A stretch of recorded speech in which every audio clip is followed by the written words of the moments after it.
St. Yep. Louis friend, actually. Yeah, I know. Like it, I was so excited because I was like, yes, Kansas City. We're like 6 hours away. I don't get a lot of like Kansas City. I've had let's see, Minnesota, a lot of people from California Yeah. with Martin Atkins from Chicago. Oh, yeah. And then yeah. And then so it's pretty much it's very rare do I get, St. Louis and Kansas City people where I've been trying to get more local talent and stuff like that, but some people are just, I don't know if they're hesitant about being on podcasts or I don't know what the deal is, but I'm always looking for honestly, I'm open to anybody. That's how open this is where it's like just give me anybody, I'll talk with anybody. That's how I That's that is awesome. And I can get you more Kansas City bands. please do send me a bunch because I know I got, some because I've in the beginning I was kind of doing more eccentric acts where they were a little bit more I guess along the lines of like more like Devo-esque, where it's like more outlandish, where it's all synthesizers and just Yeah. wacky outfits and stuff. And I was like, send me a list. Like I'll take anybody. So they send me lists, and unfortunately with the podcast, I do a day job, and then every Sunday it's like this is my day. I can talk with musicians, I can talk with artists, I can talk with whoever I want, and Right. let this be my vibe. You know what I'm saying? So I yeah, love it. I love it. What do you do for a day job? I work at General Motors. As doing what? Oh, doing motor line. I'll put motor mounts on motors. That's awesome. Yeah, that's what I do. So it's so much Well, fun. I've got nothing but respect for that, my Oh, friend. thank you, man. I appreciate it. So I like what you do. Let's gear all this back to you. Man, you just have like this amazing just resume of bands you've been part of that have varied from like indie to post punk and goth. Um, Jesus, where do we start? Congratulations on your Kansas City Chiefs, by the way. Oh, thank you. Yes, I had Uh, a lot to do with that. yeah, well, I mean, it's one of those things where we lost our football team back to LA, so we've been Rams, yeah. living vicariously through you guys with the Kansas City Chiefs, and so we've been kind of going, all right, hey, so how's that going out there? Is everybody kind of getting pumped up for the Super Bowl next week? Yeah, it's one of those things where even if you're not into football, you're into the city spirit of it. Yeah, And, Kansas City for so long has just been an underdog. St. Louis gets this too, right? It's just like, oh, Missouri, flyover state. oh yeah, Nobody very gives nobody cares. Yeah, it, Missouri has its own set of problems yeah, regardless. But thank goodness we've got at least, something to cheer ourselves up about with this. But yeah, the city is super behind it. Those parades are great, except for the tragedy of that one. But that wasn't the Chiefs' fault, right? just That was more the Missouri laws that made it easy for people to have guns great. fault, right? Yeah, I agree. Um, but you will start to hear that I have very strong political inclinations That's towards okay. things. No, I have nothing but respect. So believe me, I'm open. Don't worry. I'm not Awesome. Yeah. not judging politically. Don't worry. You're. I think we're all on the same level here. So you're good. Perfect. Perfect. Yeah. But it. I've been taking my younger son like he's grown up with the Chiefs being great, Of course. and and they're objectively and demonstrably a good team, right? And so it's actually insulting to hear when people are like, oh, the refs, oh, NFL, oh, Taylor Swift. It's like, give me a fucking break. These guys work their asses off. And So believe me, I'm the last person to defend millionaires, yeah, oh yeah, me too. Yeah. but the pure fact of the matter is that they love what they do. Yes. Most of them on the team are good guys, Very good guys. Yes, I agree. Yeah. barring the kicker. Yep. Anyhow, I'll Mhm. go, but you asked how Kansas City was Yeah, loving of it. course. So you're Kansas City loves it, right? So it's great. Even people who aren't really into sports, again, get into the fact that it's something to celebrate for the city. I agree. So, which is a good thing. And we We had love that. Kansas City, right? Yeah. The pride of the city really kind of gets everybody out of their shell. I think so. And that's great. Yeah, because we're it's in a weird spot, and I grew up and when St. Louis was like, we had Mark McGuire, St. Louis Cardinals, the Rams, Kurt Yeah. Warner. We had Nelly that was like getting big in the music scene. Then you had Story of the Year. Like it was this weird peak where it was like St. Louis was like getting its name out there. Right. And then it just went and it just Yeah. stopped. And now I'm seeing Kansas City and I'm going, yes, like it's Yeah. good to finally see you guys. Like it's just such a great thing for Missouri. So I'm excited for Missouri. That's all. So Yes, and we certainly need things. I tell people who aren't from here, mm-hmm. and I have because I'm not originally from here, Right. You're and up in and California. We'll go into that later. Yeah. yeah, awesome. And friends that live in other places and they come to Kansas City, or St. Louis, they're like, or even there's just some beauty. There's some wonderful natural beauty here and everything. Columbia is one of my favorite towns to go to in between. I love Yeah. Columbia. Oh Absolutely. yeah, and Ozarks for the natural beauty, and there's so many wonderful national parks on the east side of the state. Yeah. Um, it's just the fucking politics. It's just such bullshit. So crazy. It is. It's bananas, dude. Yeah, that it, yeah, I know. It's hard to like get on one topic and then start, but dude, absolutely. It's pure mayhem. And you think at some point we start leveling out and going, okay, I think we're kind of getting on the same, um, where we want to be, like politically and stuff like that. But then it's something else comes up. And believe me, I live like 45 minutes outside of like St. Louis and where it's a Mhm. Trump area. And I see it so much. And it's Oh just like, yeah. wow. Yeah. You Oh get yeah. We so, we we live. So are you familiar with Kansas City at all? mm-hmm. Okay, so we live. I mean, I'm a total city boy. But when my wife and I got married a few years ago, she had already had a house up in Parkville, which is Okay. north of Mm-hmm. downtown, Yep. and great schools, Yeah. and it has moved to the left. That's it. But like we've got it in our neighborhood too. Oh, yeah. And You'll see it everywhere. Yeah. oh Absolutely. yeah. But anyhow, Anyhow, let's talk about something cooler. let's talk about something cool. So you grew up in California. You were there probably what till about 10, and then you started kind of moving around the country. Kind of give me just kind of like a rundown on your childhood in California, learning music because of your mom, and then just kind of start branching out from there. I'd be happy to. Yeah. Okay, so yeah, I was born in the Bay Area of California. My parents were hippies. My mom's side was basically progressive Catholic. Um, uh, my they were poor growing up. The very first thing I learned about civics from my family was when I was in school and had to do a report. And I'm like, and we were asked, what side of the political fence does your family live on? I didn't even know what that meant as a little kid. And my grandfather saying, well, we're Democrats because Republicans are only out for the rich people. And so that was number one. And they were Midwesterners, right? They were union people that were in the military. That Union. exactly right. And then my natural father's side of the family were progressive, also progressively Catholic, but they were European immigrants. They came here after World War II, and so I have that in my blood as well. So my mom was a musician, and my natural father was an visual artist. So I basically inherited both of those things. Um, started out, piano lessons, and I played trumpet in the school band, and then once I got into, around 10 years old, my mom remarried a guy who was in the army. He was super conservative, and we moved around a lot after that. Yeah, my mom had her grandpa, or Jesus Christ, my mom's dad, he was like he moved around. So she was, she would go from Seattle to, Yeah.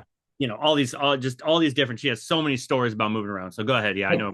Yeah, it's a big thing, and it's a big thing for kids to have to go through. We Yeah. moved around every 3 years of my life, Mm-hmm. or from that point forward. The Bay Area is I'll always call that my home. But the place I lived the next longest was in Washington State, which I'll get to in a minute. But so junior high, moved to the Pacific Northwest, and got plopped into the middle of a school system and social structure that was very music oriented. Like all the kids listened to music, and it was all that everybody was into heavy metal, and this was like 1980. Yep. And so I went from the Bay Area, where I grew up listening to the older kids listening to a lot of electro funk Oh and wow. R&B, Mhm. and highly ethnic and integrated music, because that's how the Bay Area was.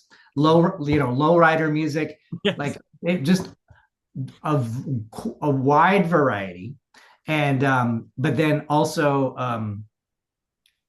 rock and roll Of and course. stuff was part of it. But I feel Cool. very Yeah. great that it was a massive exposure to different things.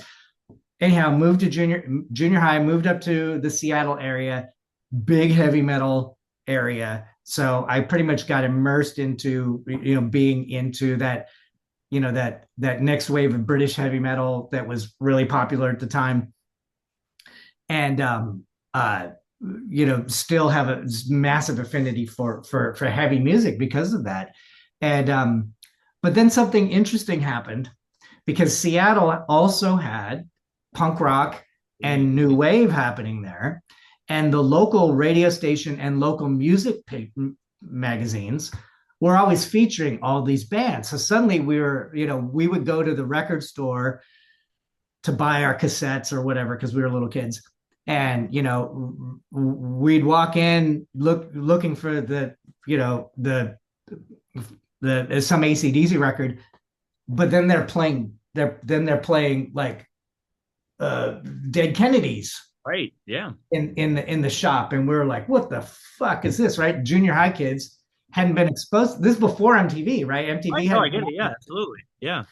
But then MTV did happen, and suddenly we were being exposed to all these video bands, stuff from England, American bands. We were seeing Devo and the Cramps and Blondie and the Ramones, and suddenly just the world opened up to us. So we were pretty soon we were walking around school with we would get all the buttons, all the badges, right? And so we would have Black Sabbath and Iron Maiden, but it would also be Devo and Kraftwerk, Yeah. because Absolutely. we were like, this is just all cool music to us. Everywhere. It's So all cool shit. Yeah. Exactly. exactly. So again, super lucky being at the right place at the right time. Then, and I just sometimes I can't believe my luck on this. Oh, you're good. The next tour that we had to do was we moved to Southern California. And so we moved there. This was 83. And suddenly I'm exposed to KROQ, which was the big new wave station there, 91X, which was down in San Diego. There was KNAC. But even the heavy metal stations were playing the Police and U2 and some of the more guitar oriented crossover bands, In Excess, and stuff. If it had guitars on it, you could also hear it on the rock stations. Well, So they got to pay the bills, so they're going to be paying the big stuff. That's right. yeah, I get it. Yeah. Precisely. So it was just a wonderful period where Mm-hmm. there was all this different music floating around, and everybody was aware of it, everybody was exposed to it.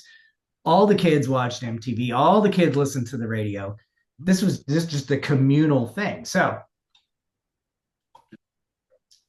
then comes high school, and high school starts exposing us to other kids who have gotten other music in there, right? So now it's we had heard Depeche Mode, but now we're being introduced to New Order. And oh, did you know that this band, New Order, came out of this other band called Joy Division? And did you know that there was this subgenre of darker new wave, Echo and the Bunnymen and The Cure, and even darker like Specimen and Fad Gadget and Einsters I Know About, and Yeah. suddenly it just gets, the further you go, and the record stores start, the people who are at the record stores are introducing us to weirder shit.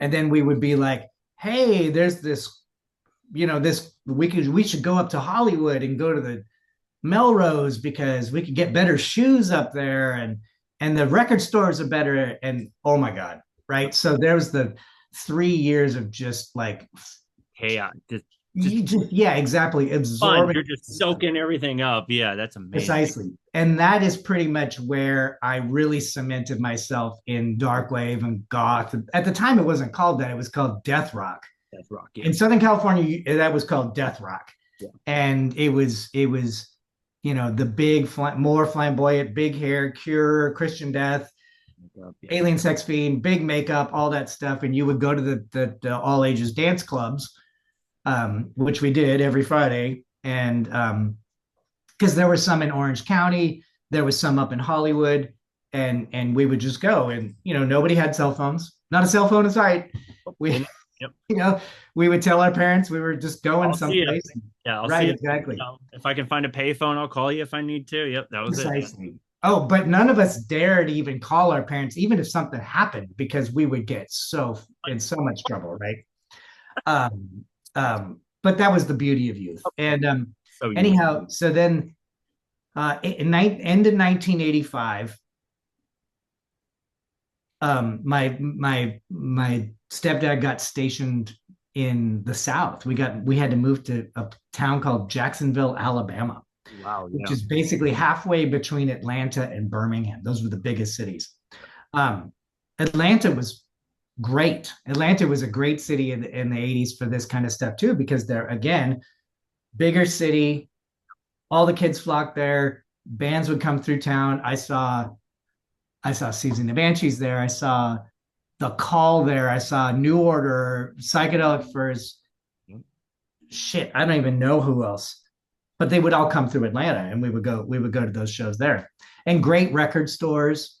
Um, uh, and then, I had this weird culture bomb influence on this little town that I lived in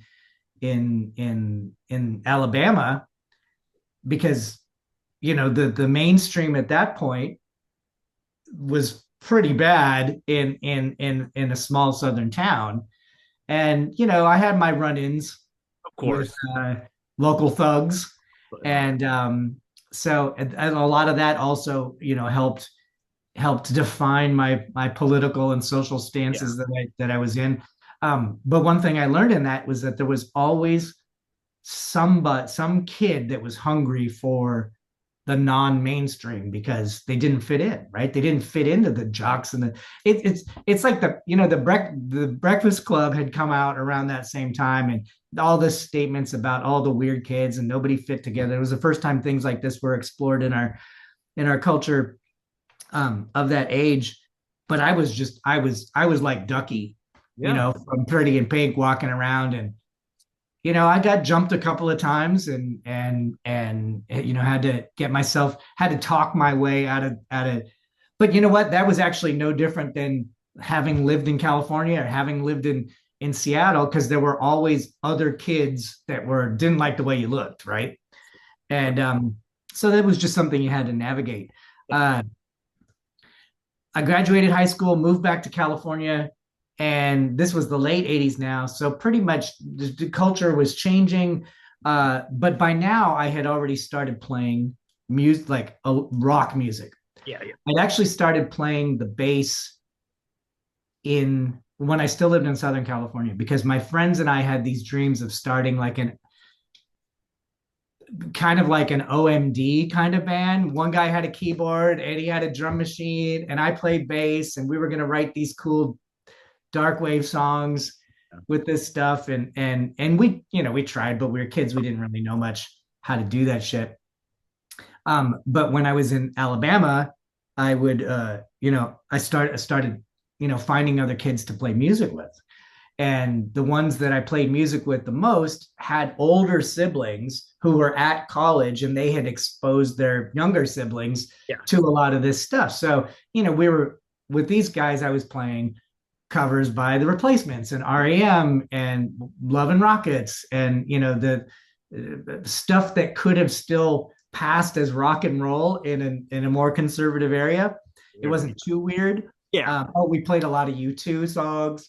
Yeah. Uh, and so then I graduated high school, moved back to Southern California, made a lot of fucking mistakes then because I was just on my own. I didn't have any Trying. help. I can't even imagine. I'm a parent, and I can't even imagine sending my kids off at 3 8. daughters. I get it. Yeah. Oh yeah, Yeah. and so I'm actually surprised I made it out of there alive. But one of the things that I continued to do was like, oh well, music is part of my life now. I'm gonna play in bands. Yeah. And so I did that in Southern California, and ended up. The long story short was I got married, got divorced, moved to the Kansas City area because my stepdad had been stationed at Fort Leavenworth. Yes. And so I moved back with him, with my parents. Right, of course. And started going to KCAI, the Kansas City Art Institute in Kansas City, to get myself back on track, right? Of course.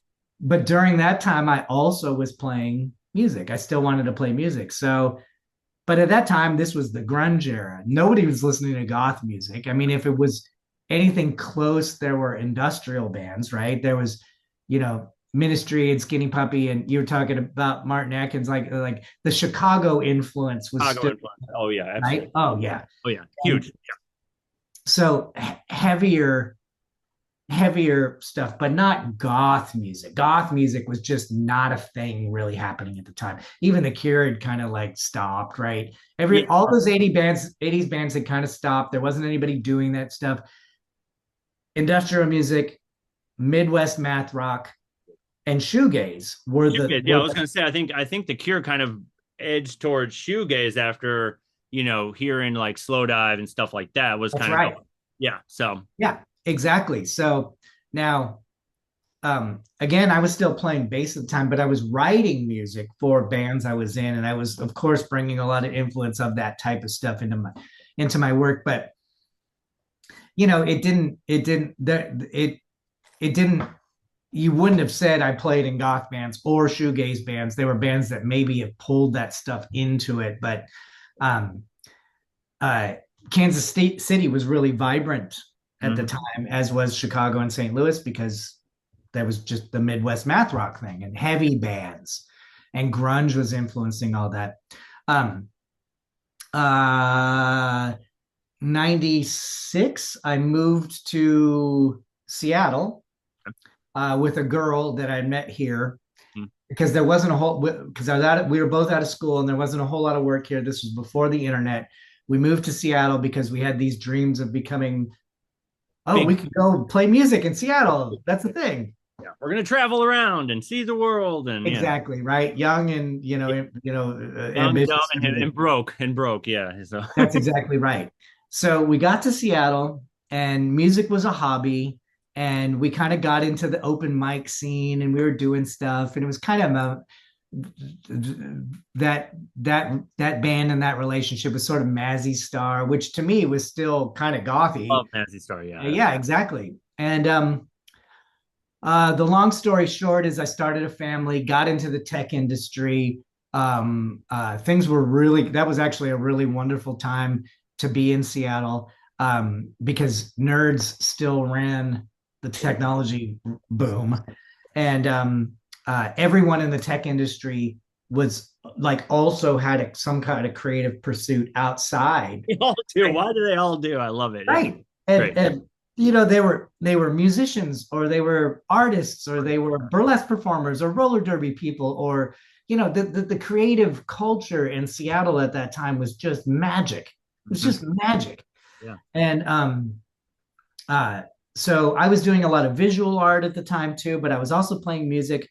And weirdly enough, I kind of got into, well, pretty much we met these people who were playing in this sort of like goth and quasi goth industrial band, Hmm. and they had heard our stuff, and they were like, "Hey, will you come? Will you start opening up for us?" And so we started playing shows with them at like the goth places. So there was like in Seattle was Bad Juju and Machine Works, and there was a big goth and industrial scene Mhm. in Seattle. Yep. And so we started to find people who were like getting our music, even though it was more on kind of the dream poppy side. It was still, Still in this, that exactly, yeah. exactly. So this other band, um, they were kind of going through some transition too, and we became friends with them. The two main people in that band started a family around the same time we did, so we had that in common. We became really great friends with them, and then they basically were like, and then we stopped playing that. We started stopped doing that band, Right. and then our friends band. They're like, well, if you guys have some time, we could really use another bassist or, a bassist and a backing vocalist. So we started kind of messing around with them playing in that band. Um, that band was called and still is. I don't actually know if they're still together anymore. I've really lost touch with them, but for a while they were like touring all over the world. And this band called Abney Park, and they Okay. were from same place we were in Seattle, and but we were doing, fly out gigs with them and to different places. Um, this is a funny story. Just a couple of years ago, one of the bands, I mean, I must have been Monta, played with Bellwether Syndicate out of Chicago, and Bellwether Syndicate, it's an all-star band, right? William Faith singing and playing guitar. Corey, the guitar player, has been in a bunch of bands, but Scary Lady Sarah played bass and sings in that band too. And Philly Peroxide plays keyboards. Anyhow, they came to town. We played a show with them, and I was like, this funny anecdote. It's like, Sarah, I have the funniest story to tell you. In 2006, the band I was in, Abney Park, flew in to Chicago from Seattle and played one of your events. She's like, I totally remember that, and it was a nice little moment. That's But anyhow, that kind of got me back into playing at Abney Park. Got me back into wanting to play that kind of music, like electronic based drum machine, darker stuff. yeah. And then for a while, I was also helping one of the ex members of Abney Park start his project. Mhm. And right around that time, I went through a terrible divorce with my kid's mom, and we all moved back to the Midwest. We moved to Kansas City, and I was looking for something to do. And I'm Yeah. like, well, I know I want to play this kind of music, and I've got a whole bunch of time on my hands. So I'm going to see what I can make up. So that's when I figured out how to make the band I was in, the Late Night Callers. Huh. And I just took all the experience that I had with these types of bands, drum machines, backing tracks, Mhm. putting together a package that would make a big splash. Of course. Of course. And I was really lucky, and I found an amazing vocalist, and I really got to practice my production skills and figure out how to do this. And I found a couple other guys, one guy to play keyboards and one guy to play bass, and we just kind of blew up Mhm. because no one in town was doing anything like this. And we, dressed up like it was the 1950s, and I was kind of like trying to do almost like a kind of the sound was more Massive Attack, but the look was more not rockabilly, but I'm from like a David Lynch movie. yes, Yeah. exactly. Thank you so much. That was exactly that I hear that was a lot in a exactly lot of certain I mean, we can go into it later, but like Emmeline Twist, I feel a lot of Lynchian guitar qualities to it. But go ahead. Yeah. yes, I'm really glad that you reminded me of that, because that was really what it was. Yeah. The Late Night Callers was like trying to make, if a David Lynch film came to life, Mhm. what would that sound like? And Yeah. well, we've already had so many great soundtracks to his films. Whether it was Nine Inch Nails or David Bowie or Cocteau Twins or he has the same taste as not only me musically, but of all the people he was making films for. And so I took that idea and I'm like, well, I'm going to do this in reverse. I'm going to make a band that sounds like a David Lynch movie or it looks like a David Lynch movie. Yeah. And the key here is, and I really want to make this point. Yeah. Every rock band I'd ever been in always had to rock harder than everybody else if you were going to get taken seriously. Yeah. Or at least as hard enough as everybody else. And with the Midwest math rock, you had to rock really hard because there were some heavy ass bands in this town. Oh, yeah. But what I discovered with these being able to use these canned beats is that as long as you can make people dance, yes, you won them over. Yes. Mm-hmm. And if you can layer those cool sounds on top of a beat that even if people don't know who you are, if they can dance to it, you will have won fans. So it was highly calculated in that regard. But it was something that I had learned from pulling all this experience from being a musician over the years. So the Late Night Callers had a huge amount of success in Kansas City. We got to fly to San Francisco to be in the Noir City Film Fest out there because they really liked what we did. We got to play.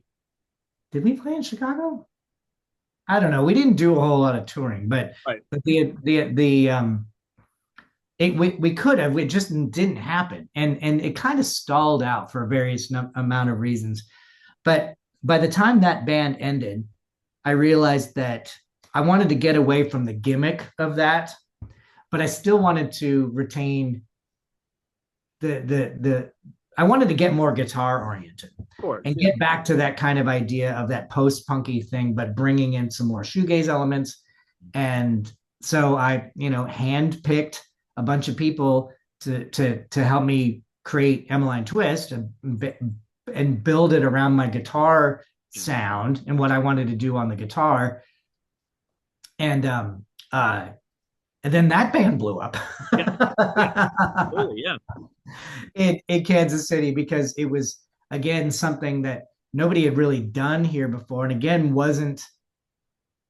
It had echoes of the heavier music that had happened in Kansas City, but a few years earlier there had been Roman Numerals, who it was doing that kind of post punk sound. There were some other bands in Kansas City that had some success doing some of this kind of stuff. So again, we just kind of filled a gap that wasn't there. And so Emmeline Twist did a lot more regional touring. And then the pandemic happened. Yeah. And go ahead. Hang on. I got one other thing to bring up there. Please do. Yes. I after Late Night Callers broke up, I really wasn't sure what I wanted to do because I still wanted to do something that sounded vintagey.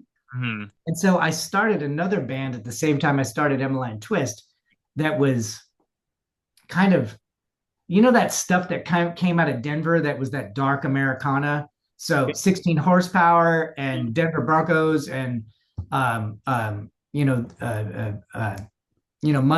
and Lupicarians, Slim Cessna's Auto Club.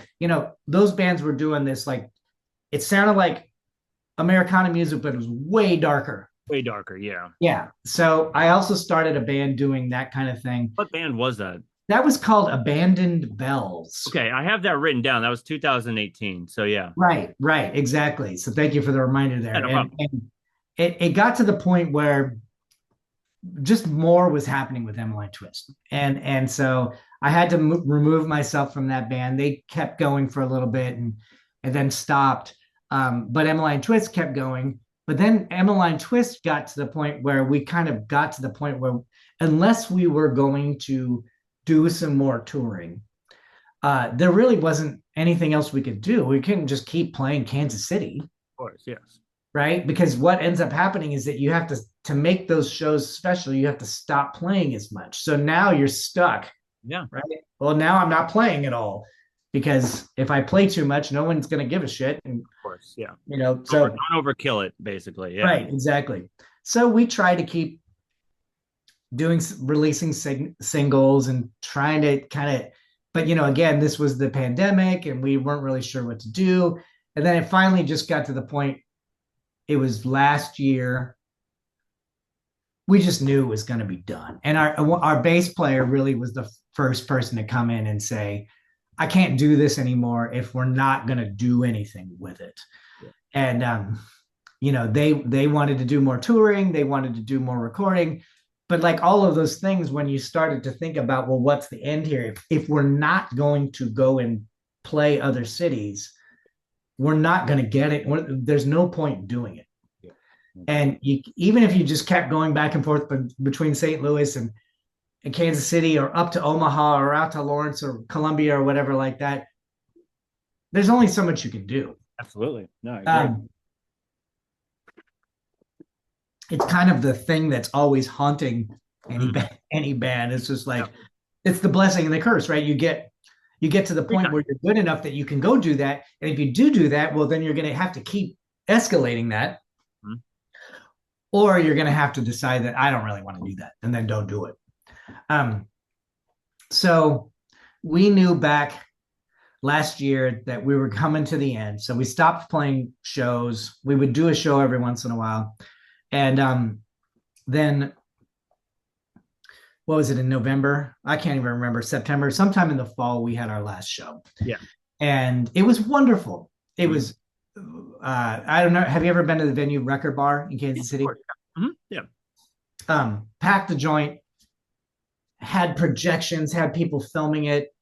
We played every single song that we've ever created. Yep. And we recorded it. And we're currently in the process of putting that together for a live release and video, because it was the best show we ever played. That's amazing. No, it's good. I mean, yeah, you want to have this sort of crescendo of, and then you just tie everything in a nice bow, and you're like, this is what it's, you know what I mean? You need that moment where it's like, exactly. The conductor goes like that, and then everything is just magic. You know what I mean? That's exactly right. That's exactly right. And we did that, and it felt really good. Yeah. But as that was happening over the year, I was already looking at, well, what do I want to do next? At the time, I was already playing in a band called Monta at Odds, which was also known as Monta. And it was another local guy who kind of was working in parallel with me through the years, doing something similar. I had joined their band a few years back and playing baritone, but in a different way. Like I was playing guitar in a different way in that band. Yep. Because they were much more electronic based. And so it gave me the opportunity to play guitar differently. Mm-hmm. And also to not be in a band where I had to be running the show, which was great. It was great. I just had to show up, play guitar, whatever you say, man. And that is with Diedrich Moore.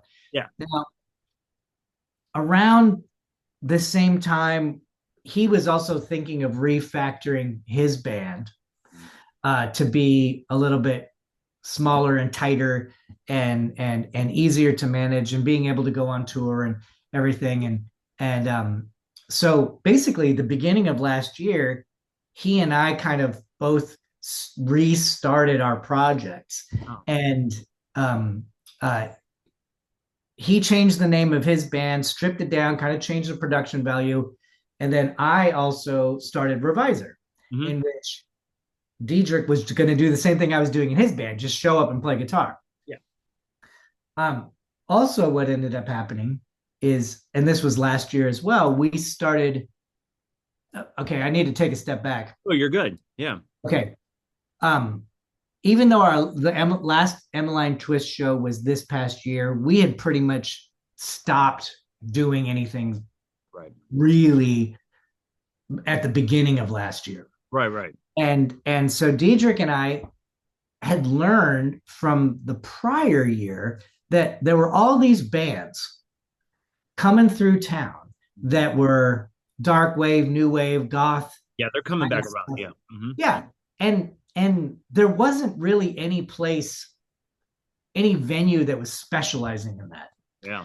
And there were certainly people here who wanted to hear that, but there was no promoter. There wasn't anybody that was doing that. It was hard for the venues to set shows up for these bands coming through town because they were like, well, we don't know what to do with these acts, Yeah. right? No, I Yeah. get it. Yeah. Hmm. But we knew, Yes. because this is the stuff we were listening to and paying attention to and wanting to get on the bills with these bands. So these shows would come through, and I'm talking, I mentioned Bellwether Syndicate earlier, Vision Video and Rose Garden Funeral Party and bands that Twin Tribes came through and Molchat Doma came through and these bands that have spent the past couple of years becoming bigger. Urban Heat, lots of bands down from Texas, Night, and bands from Minneapolis or from the coast were coming through, and we're like, how can we capitalize on this? Of course. Yeah. So what we did is we went to the owners of Record Bar, who also own a smaller venue called Mini Bar, and we said, hey, when these bands contact you or they contact us, because we had made relationships with our previous bands, these booking agents who were trying to bring bands through town. Yeah. And, they would either get a hold of us to try to put a bill together, or they get a hold of the venue and try to put together a venue. And so we just kind of formed a pact with the venue owners to say, look, if we get one of these people, we'll put a show together. Yes. If you get one of them together, put us on the bill, or we'll put a bill together, and we can put it all under the umbrella of this promotions name. That's called, how it should always be. That's kind of how the punk scene was, yes, where they were all, yes, you're doing it this right. is exactly right. Yeah. Justin, thank you. And this is why we wanted to do this, because it was a community building effort. Yeah. It was dealing with bands that were outside of not even the mainstream, but like outside of even the underground, right?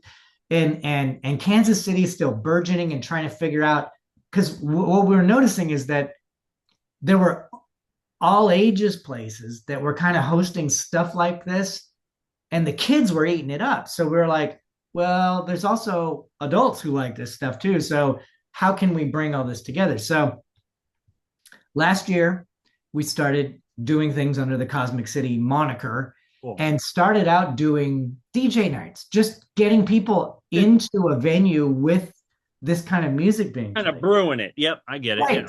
Exactly. And so then that turned into easing in a band or two on one of these DJ nights. Yes, perfect. Right. Really. Yeah. So over the year, we hosted all these amazing bands. And the name got out and the word got out and people were coming. And I'm not talking like Saturday night shows. Mm-hmm. I'm talking about Monday nights, Sunday nights, Tuesday nights. But everybody started coming out and regularly coming out because they didn't have to, seeing these shows didn't mean you had to go out when every other normal person in town was going out. And you could be around folks who were really there for the music. Yeah. And then we also strategically made the shows really early starters. So doors at 7, show at 8, it's over at 10. Mm-hmm. So we wake up, go to work. Yeah, exactly. Exactly. Yeah. So then that turned it. So we got a format. Okay, now we've got a time frame. Okay, now we've got people who are used to seeing each other there. Okay, things are building. This is great. And then we would do the thing where we were like, okay, we don't want to put 3 bands on a bill on a Tuesday night, but we'll put 2 bands with somebody DJing between the sets. And now you've got something that doesn't exhaust people. Exactly. You can keep it cheap because, you're not paying 3 bands.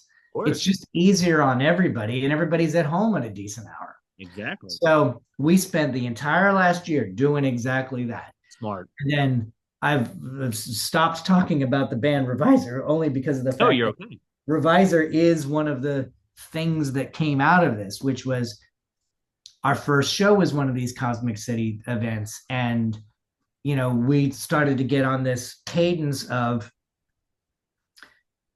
trading in and out other bands in town who are doing this, and there's some great ones. Great And one. so we wanted to it not to be just a vehicle for our bands, but for a vehicle for all of our friends' bands who are doing this too. Again, the punk rock community building type of thing.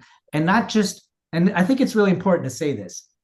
It's not it's not just an ethos that happens in the punk rock scene. It's also very much a hip hop thing, It is. right? Where you've got these folks who are supporting each other, bringing in together really varied shows, mixing it up with musical performance and DJs, fashion shows, Goes.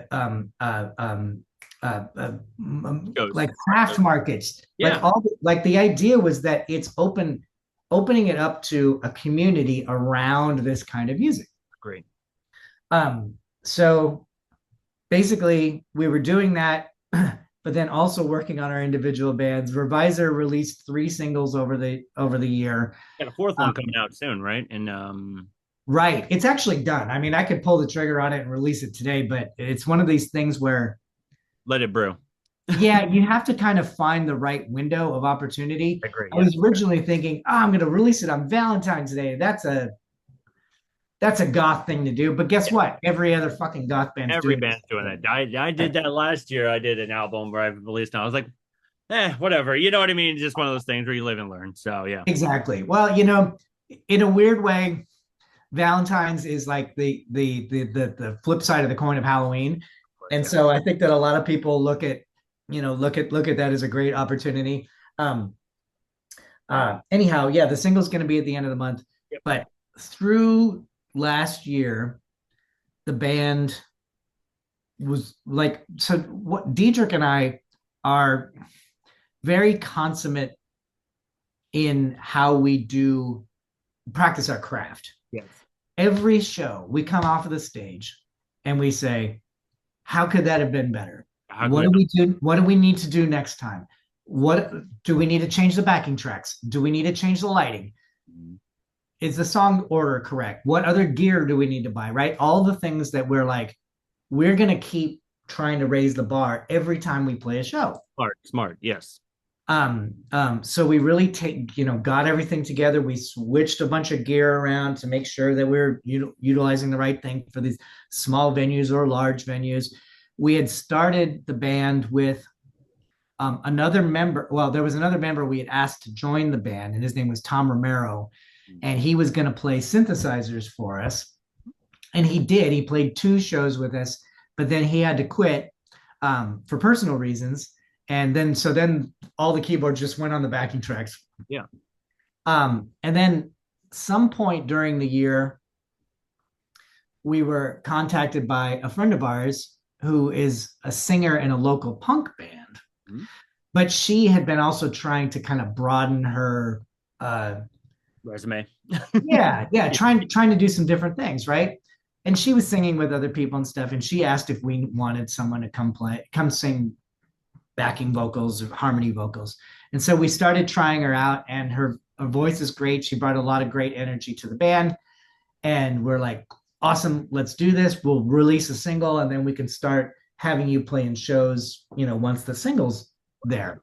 But then in December, we had gotten asked to play an in-store at a local record shop. Yep. That some friends of ours were putting on, and this girl Dawn jumped up on stage to sing a song with us, and it had this one particular song, the single, and she everybody loved it because there were a bunch of people at the show who had already seen us before. She gets up on stage, sings that song, and everybody was losing their mind because it's like, oh, that just takes it to a whole nother level. And we're like, yes, perfect. That's the idea. So I think that would work out. Yeah. Yeah. So that brings us to today. We're about to release that single, and then we're going to go back in and have Dawn record her parts on the prior songs that we released. Mm-hmm. And then we want to release all 4 of those songs as a digital EP, and then ultimately a vinyl EP that we can put out. And because of, one of my biggest influences and I don't mind wearing my influences on my Oh, sleeve, but please do. Yeah. is the um is Sisters of Mercy. Yeah. And so the artwork that we do, the way it's presented with this kind of the same format over and over again, it's very much like how Andrew Eldritch did the Merciful Release albums. And I'm like, yep, I'm gonna steal that idea. It's okay. I love it, dude. You can, yeah, I can totally tell. Yeah. Exactly. And so and being a huge fan of Sisters of Mercy, I've read multiple books about them. And, Andrew Eldridge was a lot like us, right? Hmm. He was just a dude who Yep. didn't want a regular day job, wanted to play music, Absolutely. and worked really hard on trying to craft an image and a sound and a persona. And while I won't, be taking heavy drugs and locking myself into the studio and wasting away, Dude, uh, far from there. I'm over that. yes. Oh, But we can take the lessons of our predecessors and say, oh, this stuff he was doing was really cool. I'm going to do that kind of thing. And that was pretty much the template of what I wanted to do with Revisor, and really stuck with it because, to be perfectly honest, I don't look like your typical goth guy. of course. I wear black, Yeah. but it's the I'm older than a lot of people who are into it. But here's the beauty. This is why it's great to be making music in this genre, is that it's always been very open to non-conformists, right? That's the whole thing. And it got that from the punk rock ethos, right? It's like, it doesn't matter how old you are, as long as you're not a creep and you're contributing to the scene, it's non-sexist, non-ageist, gender conformity. These are things that I live my life by. Mm. And they are things that I learned how to be when I was in my formative years. So why the fuck not? Yep. No, You it's, know? no, it's So, I can be as goth as I need to be, or as darkwave as I need to be. And that's just me. And it's okay that I don't have Robert Smith hair, or, all the, yeah, doing all the the makeup all the time. exactly. Yeah. It doesn't matter because it's about the music. About And art, it's about music, it's about right, style, your perspective on it. exactly. Precisely. Now, here's the reinforcement of that. Of course. The best and biggest show that Revisor did last year was having the honor of being able to open up for the March Violets. Oh, yes. So the people in that band they're older than me. Yeah.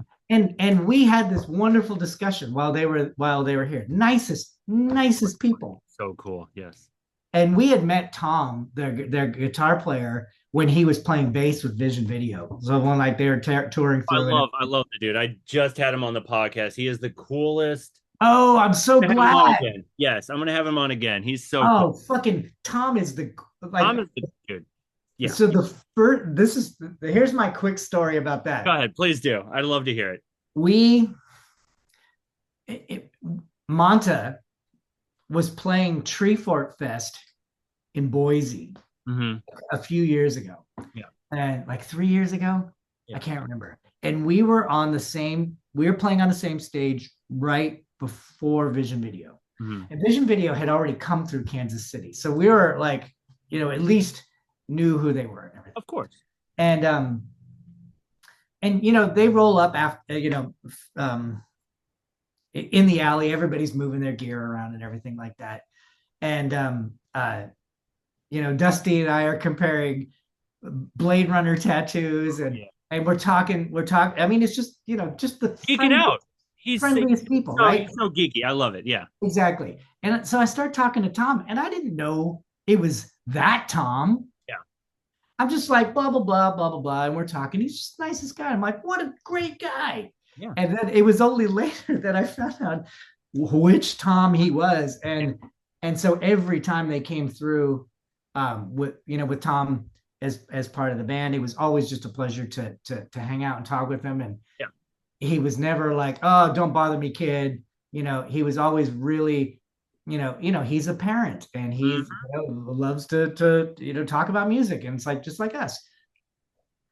Anyhow, when he started when they got March Violets on the road, and the gig came up, and I was like, oh my God, yes, please. Of And course. they came to Kansas City, and we had such a wonderful time talking with him and Rosie, and just really they hung out and watched the bands. I Yeah. mean, like They'll take part. these, like exactly the example of what this why we got into this scene, How to do right? it.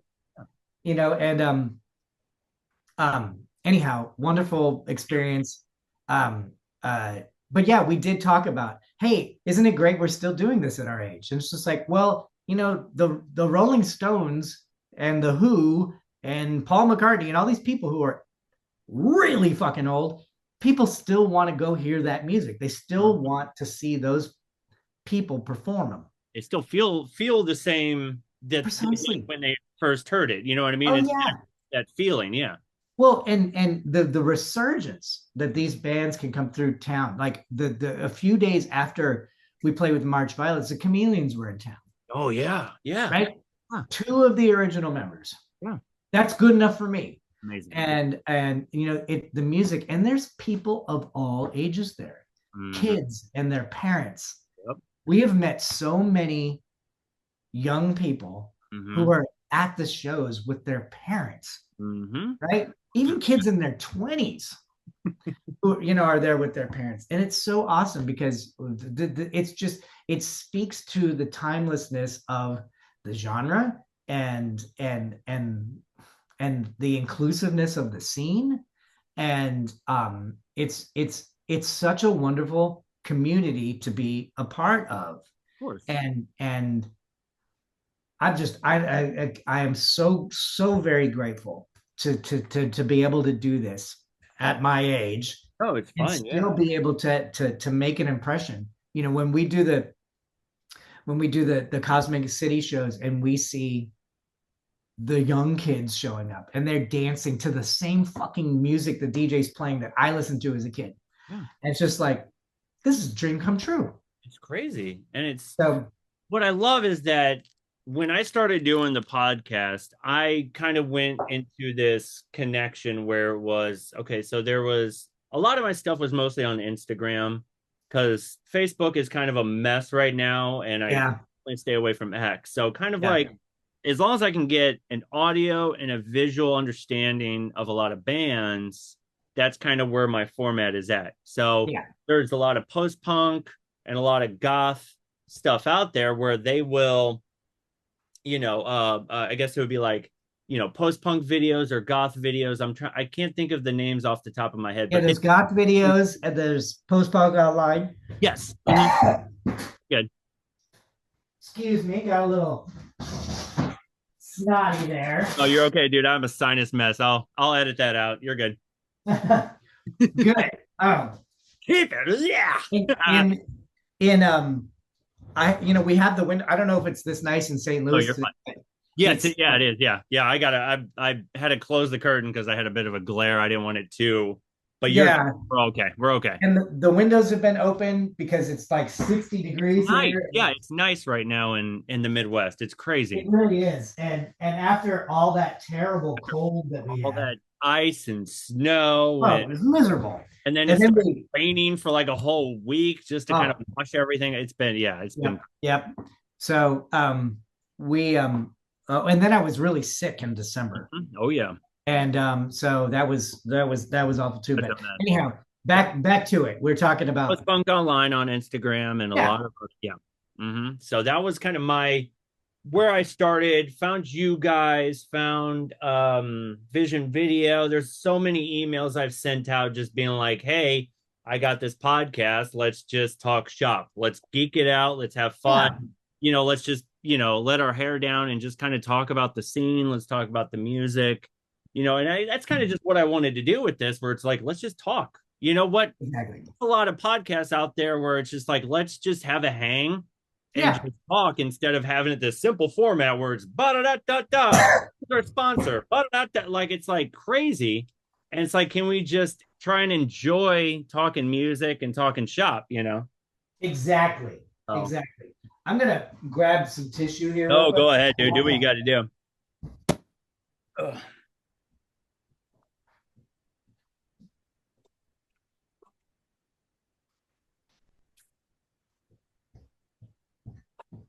Okay, cool. Oh, All you're right. So what topic would you like to just explore so now? okay. So doing a bit of research under your name, not to be all stalkerish.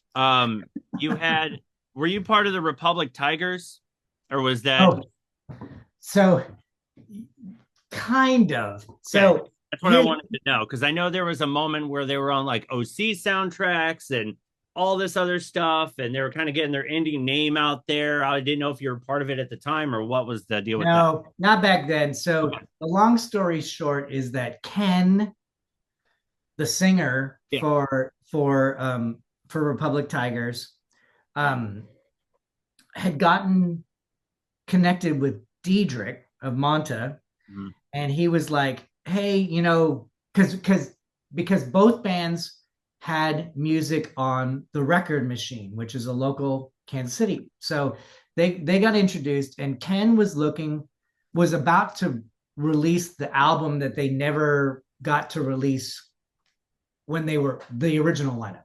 Right. Right. Yeah. And Record Machine was going to put that out.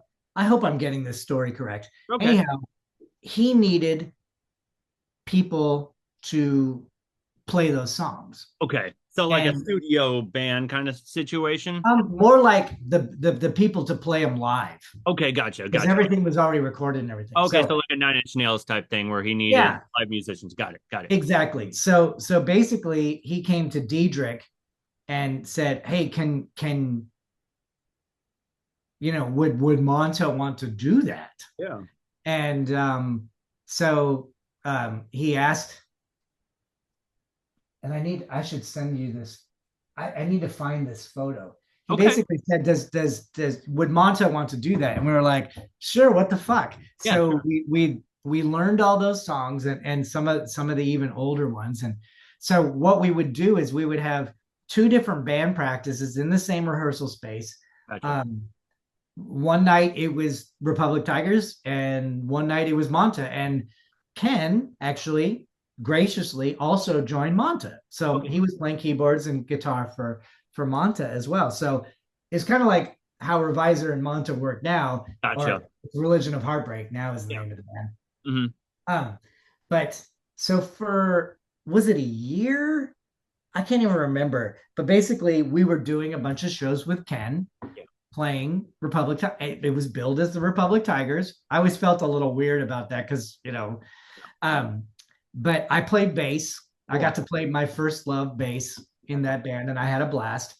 Yeah. We did a couple of music festivals and stuff, and then it wasn't last year; it was the year before. It just kind of stopped. Yes. That's Ken what I Ken noticed. Ken moved to another town, and we just kind of stopped doing it, and that was I fine. noticed online. I just wanted to kind of clarify where you kind of fit into that whole Yeah, situation. Yeah. it Okay. wasn't for very long. It wasn't long. That's what I noticed. No, it wasn't long, and it wasn't like I. The reason I don't put that on my CV is because it's just like, I Yeah. I can't mean, really say I was in the Republic Tigers, but I can say I played the Republic Tigers songs with Ken, and it was billed as Republic Tigers. And anytime we did play a show, it was always a lot of fun. yeah. Ken is a great guy and a wonderful songwriter, Mhm. and it just it Those things. we did it for the amount of time he wanted to do it, and that was cool. There you go. And No, that's totally fine because it was like there's I mean, of course, when I do the podcast, I need as much information as I can to kind of have talking points. And so yeah. under your name, you got Die Waiting, you got Religion of Easy. Heartbreak, and I think we didn't cover Static Phantoms yet. And that was the three. Oh, Yeah. so first of all, I admire that you even found out about Die I do my Waiting. research. Yes, I have to. Yes, I don't know where you found that, but I will say this. So Die Waiting was my rock band Okay. in Kansas City Yes, I know. before I moved to Seattle. Yeah. But it was the band that made me realize that just being in a rock band was never going to be enough. Okay. I'll tell you why. Because that band, as good of musicians as we were, never went anywhere. Understandable. Um, Great musicians in the band, couldn't get any traction. Okay. And it was because we were an earnest guy rock Has band. that sound where it's just like we're just you know what I Right, mean? It's just like you can be that, but then there's like, okay, how are we gonna right. take this and move it out? You know what I mean? Yeah. Exactly, exactly. So what ended up happening after that band, and this is where things really shifted for me, Yeah. is that I started another band with two of the members of that band and then another friend of mine singing.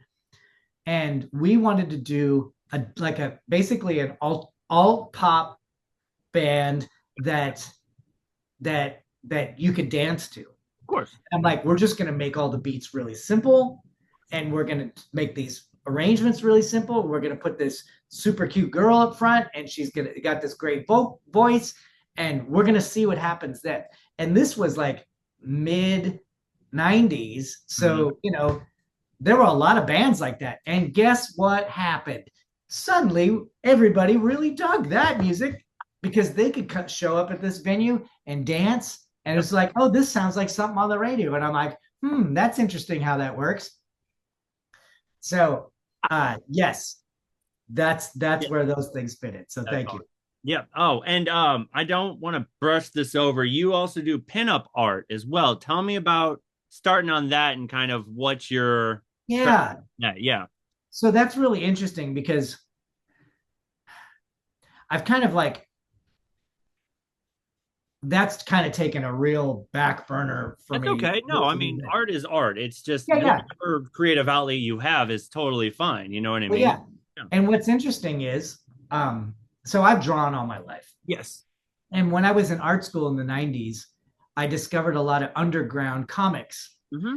The Hernandez brothers, Love and Rockets comics, and Howard Chaykin's Black Kiss, and a lot of these comics were suddenly really racy, but they Hmm. were also really cool looking. And then I also discovered artists such as John Wiley, who was a famous fetish artist from the early part of last century, and uh, a lot of resurgence of that kind of thing was happening in 90s comics culture. Hmm. And so I'm like, I'm going to try my hand at this. And I found out I was really good at it. So I started drawing fetish art, pinup art, bondage art, whatever you want to call it. Yeah. Um, because there weren't a whole lot of people doing it. I I mean, know. and Yeah. then there was also poster culture that was really happening at the time. So you had people like Frank Kozik and Coop and folks that were doing really interesting hand drawn or collage work or combining different mediums together. And it's just a really vital time. And so as an illustrator, I was like, oh well, I like drawing pretty girls. I think I'll just keep doing that.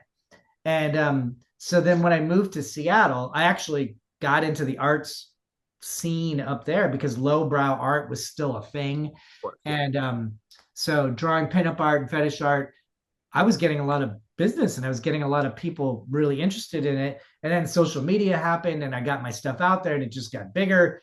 And for a while, I was thinking that I was going to do that for a living. Like I was like, just going to quit my job and do this. But that certainly was not the case. It Yeah. didn't No. happen. Yeah. And then now, as social media and people's exposure to types of art and digital art being a lot more prolific, AI art, unfortunately, being I don't even AI generated art. Let's Hey, just oh, yeah. Yeah. um, um, the a place for me and my kind of art just there's just not much room for it anymore. Okay. And so I've not downplayed, but I'm just Put it not out there. doing it as much. Yeah. Of I draw all the time, but course. I don't try to pursue it in the same way that I did before, where like I'm gonna make a name for myself as an artist. It's much more of a hobby now. My wife is a much better painter than I'm an illustrator, and she's the one that should be making millions off of her Dude, art. I was saying that to my wife. She loves to paint. She's real artistic. Musically, it's all me. She's Yeah, all like, she can draw freehand and pencil and paint. And I'm just like, Oh my gosh, like Well, send me a link to her work. I I'd will. love to Yeah, see it. I'll pull some of it up. She's way too shy to be posting stuff, so I'll try and sneak some, and I'll let you know. Cool. So yeah, definitely. Awesome. Yeah, we'll trade. Just send me a bunch of links and I'll send you a bunch of links. We'll do all that. So And you covered so much where all my questions have been. I want to make sure I wanted to cover one where it yeah. was in Kansas City, the art and music scene, where it first started and kind of how it's progressed. Has it all, was it a lot of like up and down, or has it kind of been consistent? Was there any changes when it came to like social media and stuff like that? What was your experience since you've been around kind of, I don't want to say long, you know what I mean? You've been around where you can see the progression of Yeah. the scene in Kansas City. How has that been for you in the process? If that Um, makes well, I will speak from the time period that I moved back here yes. from Seattle, only because there's just such a massive, I was gone for 12, 13 years Yeah. between the 90s and when I came back. Um, I think that a lot of bands have had to navigate what it means to be marketers as Oh, well. And you you have hear to do this it a now. lot, Yes, right? for sure. Yeah. It's like, how do you present yourself? How much do you present yourself? What's the quality of your presentation? I think that as like pre-COVID, it was you didn't have as many avenues, right? You'd have Facebook. You can create Facebook events, Oh yeah. and I think that what's happened now is that the necessary evil of having to be online and promoting yourself. I hear the same thing from pretty much every musician that I know, which is it feels fucking gross, Yeah. but you got to do it, right? Because otherwise, how is anybody going to know, right? So you hold your fucking nose Mm-hmm. and you hopefully, like what I've done is I've separated out social media accounts depending upon what I'm doing. Of course, I noticed that Yeah, doing the stalking process. Yes, I've noticed. that's fine. Yes. So yeah, I've got my personal one, which I might say, hey, I got a show coming up.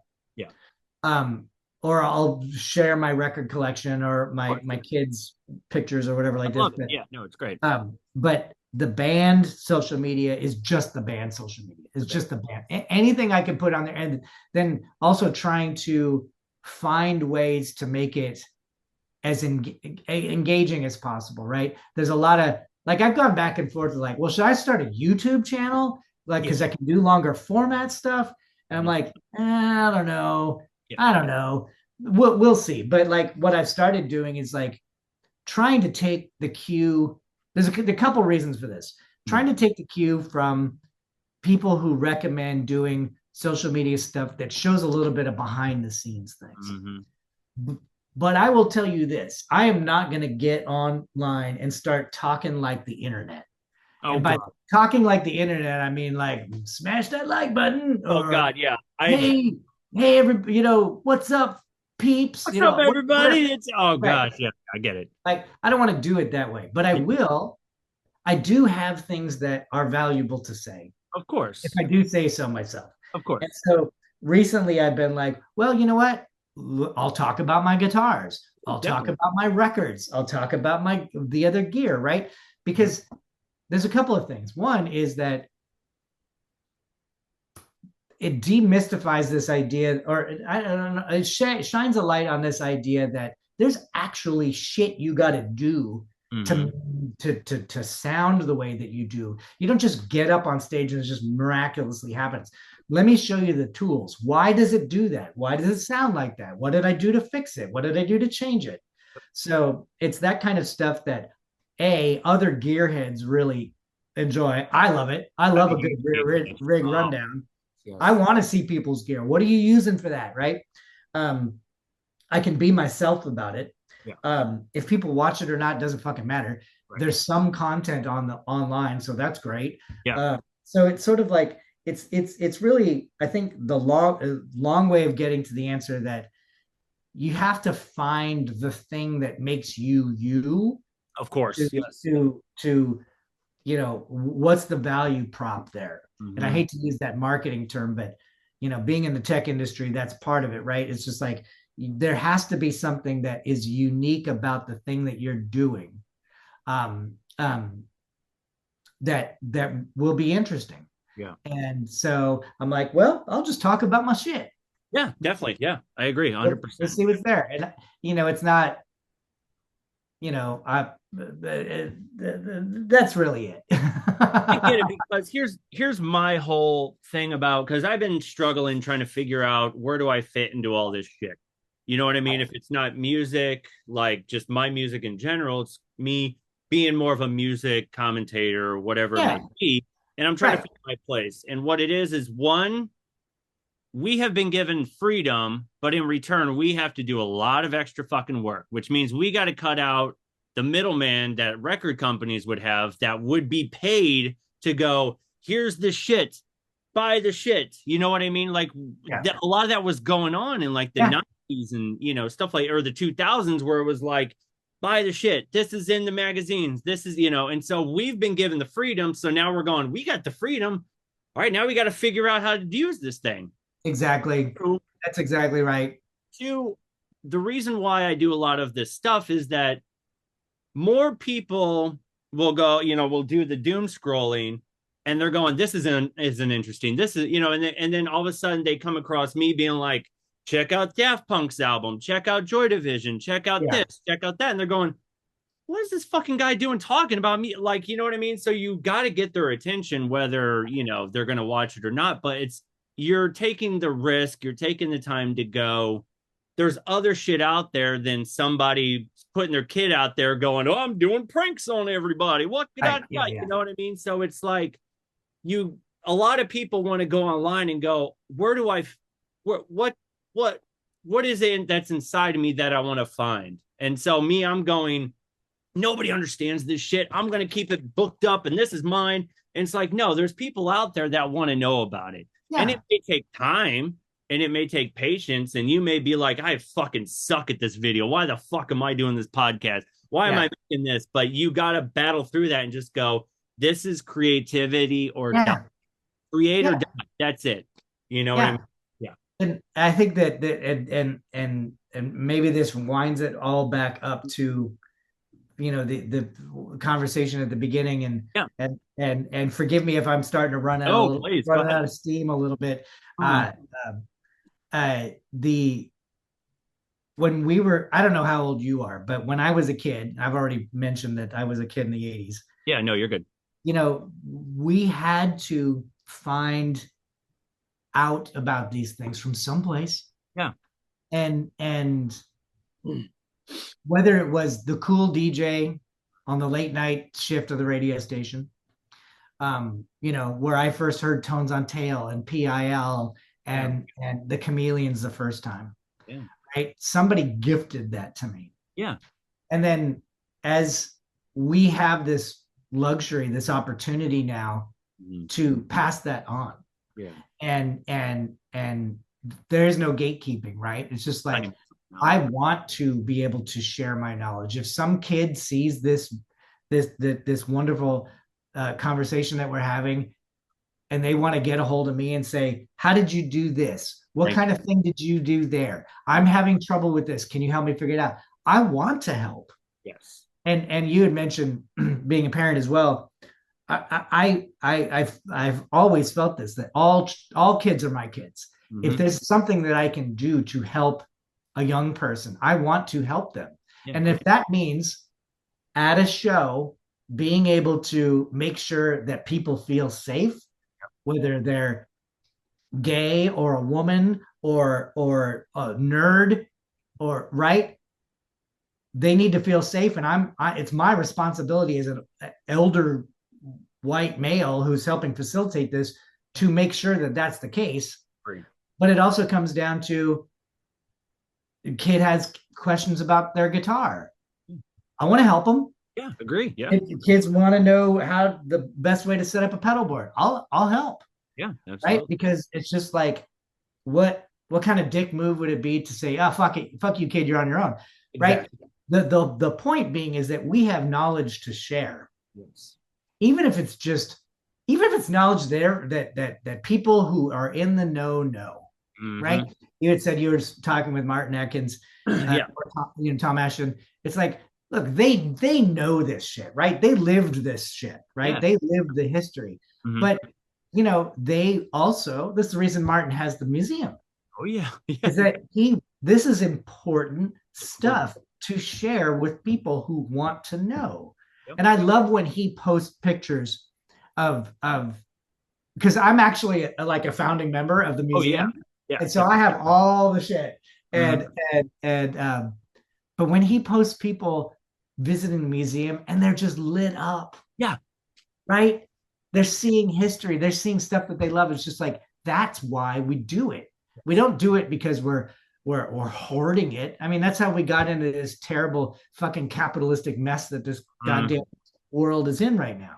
Great. So it's like, it is about sharing, it is about community, it is about building people up so that they can do even better than we did, Yeah. right? What good is it going to be for me to hoard the knowledge and the information when there are kids who may not know where to find that? Yeah. So it's just, and in this day and age, this is what we got to do more of that. So Oh, I agree. anyhow, I've opened the door for Oh, anybody who you're wants. good. The funny thing is, you pretty much usually what at the end of the podcast, I go, "Do you have any advice that you would like to give to Oh, anybody?" there it is. And I feel like you just did it. Uh, Yeah, but man, I'm trying to cover. I feel like we just did it all. I think this was the most that's coolest great. conversation ever. And oh, one I always like to ask: Do you have pre-show rituals? Because I always go to like certain albums to kind of pump myself up, and then Oh, that's kind a of put great myself in question. the mode. Yeah. Yeah, yeah, yeah. So what I will do when I'm driving to a venue Yeah.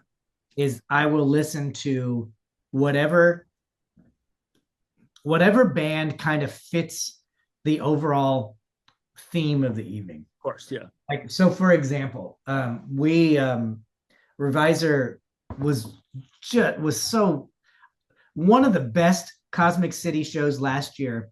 Mhm. Um, um, the band from Seattle, Nox Novacula, came through Kansas City. Yeah. And I was super thrilled. It was in the summer, it was nice and warm.